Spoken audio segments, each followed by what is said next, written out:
بسم اللہ الرحمن الرحیم الحمد للہ رب العالمین وصلی اللہ علی جمیع الانبیاء والمرسلین لا سیما علی سیدنا و مولانا ابی القاسم محمد و اہل بیتہ الطیبین الطاہرین المعصومین بہم نتولی ومن اعدائہم نتبرأ الی اللہ۔ ماہ مبارک رمضان فصل و بہار قرآن ہے، ہدایت کا مہینہ ہے، عبادت و مناجات کی بہار ہے۔ اس مہینے میں عبادت، تقوی اور مناجات ہر طرف عیاں ہے۔ ہر انسان اپنی بساط بھر سلوک الی اللہ کی منزل کو طے کر رہا ہے۔ ماہ مبارک رمضان جس آب و تاب سے ہمارے درمیان آیا تھا، انہی عظمتوں اور برکتوں اور بزرگواریوں اور کرامتوں کے ساتھ قدم بقدم روز بروز ہمارے درمیان سے جا رہا ہے۔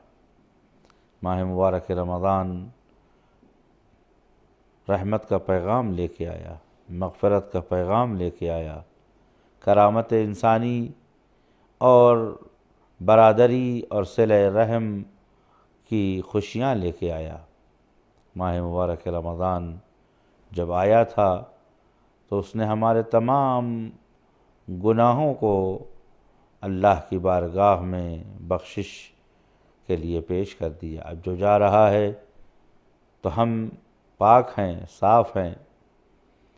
اور ماہ مبارک رمضان ویسے تو اسلامی کیلنڈر کے مطابق ماہ محرم اول سال ہے، سال کا پہلا مہینہ ہے، لیکن اہل دل اور عرفاء اور صاحبان صناعت عقل و شعور و عرفان کے نزدیک بعض احادیث میں بھی اس کی تائید آئی ہے کہ اہل دل اور اہل عرفان و اہل سلوک کا جو سال شروع ہوتا ہے وہ ماہ مبارک رمضان سے ہوتا ہے۔ اور ماہ مبارک رمضان کا ہر دن در واقع قیامت کی منزلوں کا ایک پڑاؤ ہے، اور ان پڑاؤ سے گزر جانے سے ایک ایک منزل آسان ہوتی ہے۔ ائمہ طاہرین علیہ السلام نے ماہ مبارک رمضان کی ساعات اور شب و روز کا کوئی بھی حصہ دعا اور عبادت اور مناجات، تعلیم اور ہدایات سے خالی نہیں رکھا، اور ہر لمحے کی دعا، ہر ساعت کی دعا، ہر گھڑی کی دعا، ہر صبح و شام کی دعا، سحر کی دعا، اس قدر دعاؤں کا انبار ائمہ طاہرین علیہ السلام نے لگا دیا تاکہ کسی نہ کسی بہانے انسان خدا کی جانب متوجہ ہو جائے۔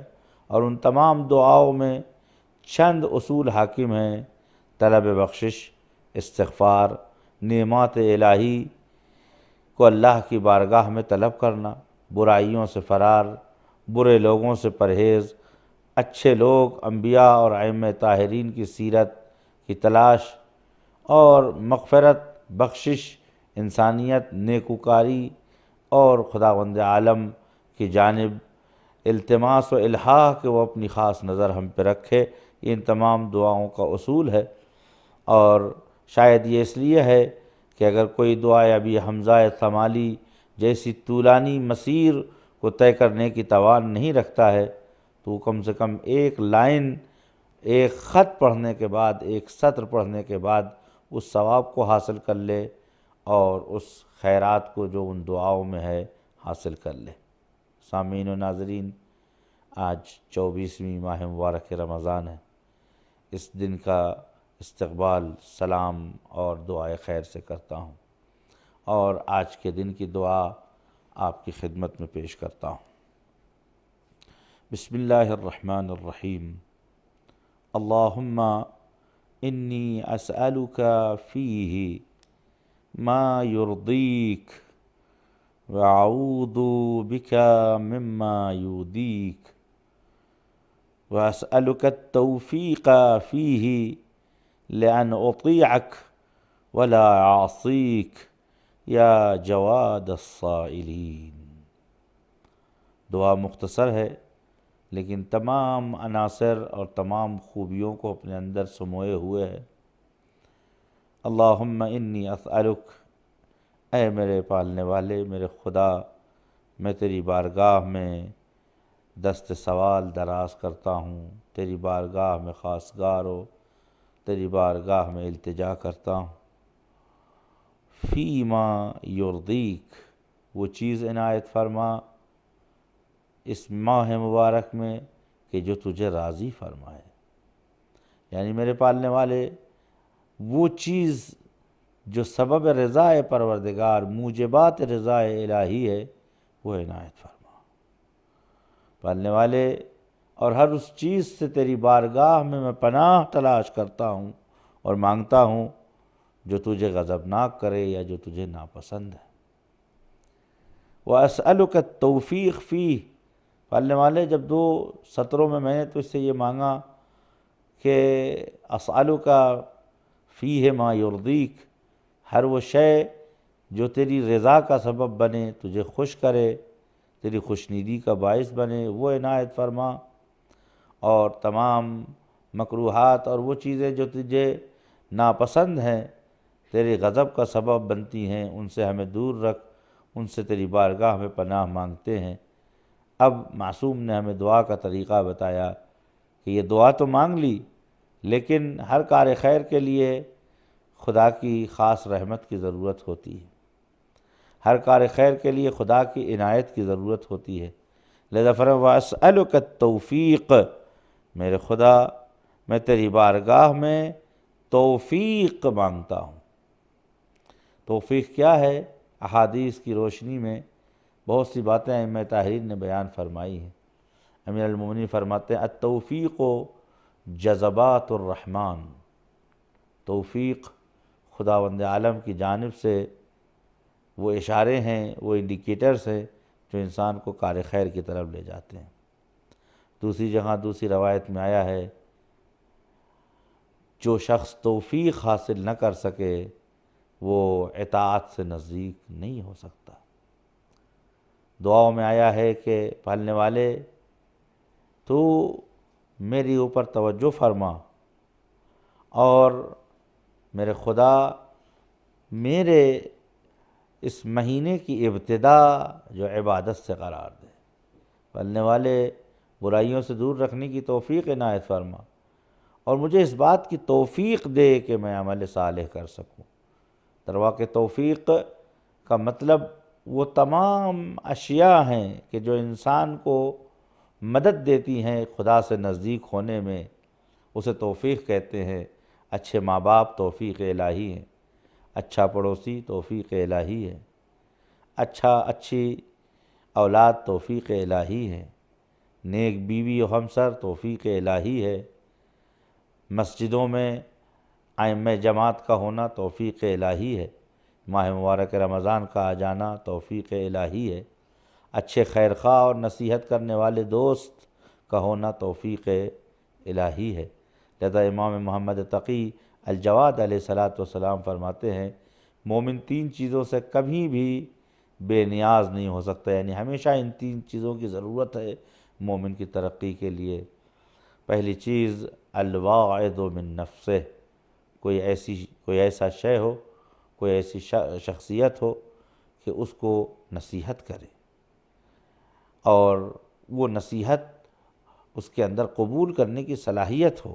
بہت سے لوگ خوبیاں تو سنتے ہیں جانتے ہیں لیکن اسے قبول نہیں کر سکتے۔ الواعظ من نفسہ، انسان کے اندر اس بات کی توفیق آ جائے اللہ کی طرف سے کہ وہ نصیحت کو سن سکے۔ دوسرا ایسی نصیحت کرنے والا چاہیے جو آپ کا خیر خواہ ہو، آپ کا ہمدرد ہو۔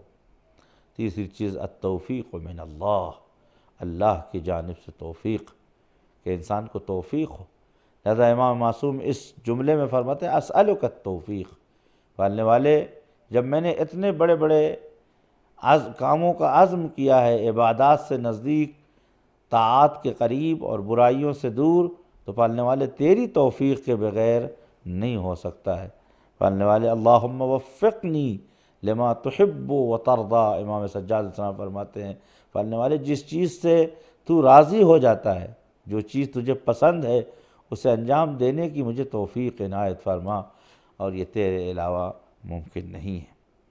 اسألک التوفیق فیہ لأن اطیعک، پالنے والے یہ توفیق تجھ سے مانگتا ہوں کہ اس مہینے میں کچھ ایسا سامان فراہم کر دے کہ میں تیری اطاعت ہی کروں، ولا عصیک، اور تیری نافرمانی سے دور رہوں، یا جواد السائلین۔